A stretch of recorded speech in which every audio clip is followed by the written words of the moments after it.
Hello friends, कैसे हैं आप सभी। उम्मीद है आपकी प्रिपरेशन बहुत अच्छी चल रही होगी, है ना। तो जैसा कि आप सभी जानते हैं कि जेकेपीएसआई के फॉर्म मतलब लग चुके हैं पहले के, तो उसकी टेंटेटिव एग्जाम डेट आ चुकी है क्योंकि 23 मार्च बता रहे हैं यूट्यूब पे। अब मुझे नहीं पता ये सही है या नहीं, लेकिन ये है कि हम मान के चलते हैं कि मार्च नहीं तो अप्रैल में उनका पेपर होना ही होना है ना। मार्च में हो गया नहीं तो अप्रैल में हो गया, तो समय जो है वो हमारे लिए अब काफ़ी कम है क्योंकि मैं खुद भी एक एस्पायरेंट हूँ।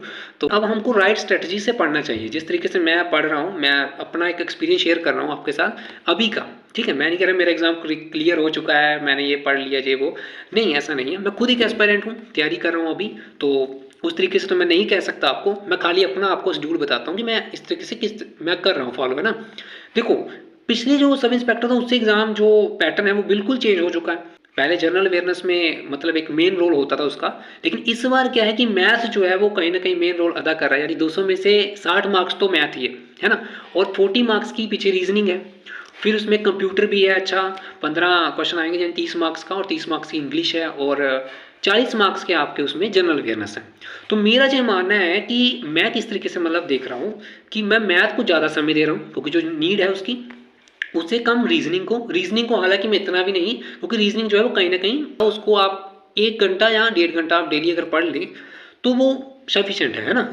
दूसरा क्या है कि रही बात इंग्लिश की, तो मैं इंपॉर्टेंट मतलब वोकेबलरी वगैरह कर रहा हूँ और ग्रामर भी, बेसिक रूल, तो इंग्लिश को भी कवर कर रहा हूँ क्योंकि उस पर भी मार्क्स हम लोग कर सकते हैं ना पूरे।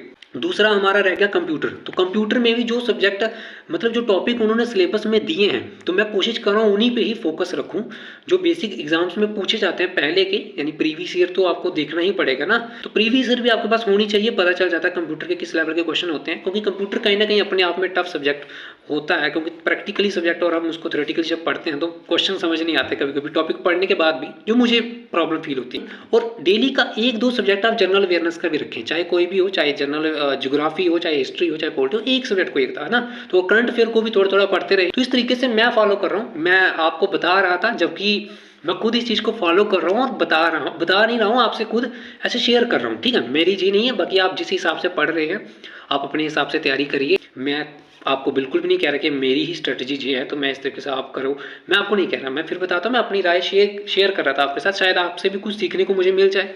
कमेंट बॉक्स में आप मुझे, अगर आप तक ये वीडियो पहुंचती है तो मुझे अपनी राय बताएं, शायद वो मेरे लिए बहुत हेल्पफुल होगी। बाकी आप पढ़ाई करते रहिए, तैयारी करते रहिए, ठीक है, भरोसा करके, तो सब सही ही होगा। Thank you.